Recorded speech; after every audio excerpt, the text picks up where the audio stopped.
با دریغ بابای فیض از عالمی فانی گذشت. بلبلی شیرین سخن در عین خوشخوانی گذشت.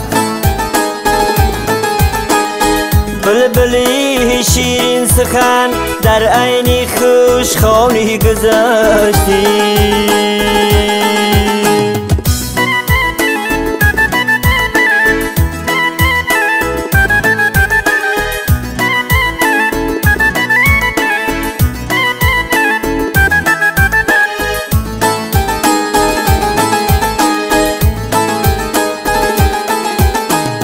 هر کسی میدید او را خرسند میشد هر زمان.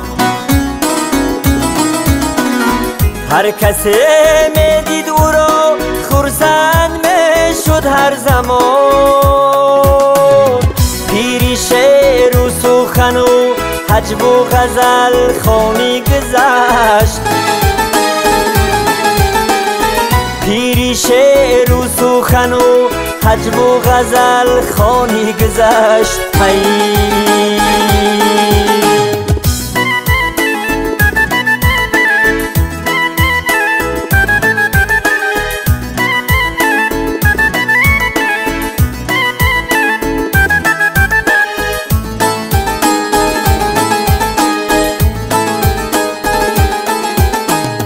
در دلی بابای فیض بود هر زمان ذکری خدا.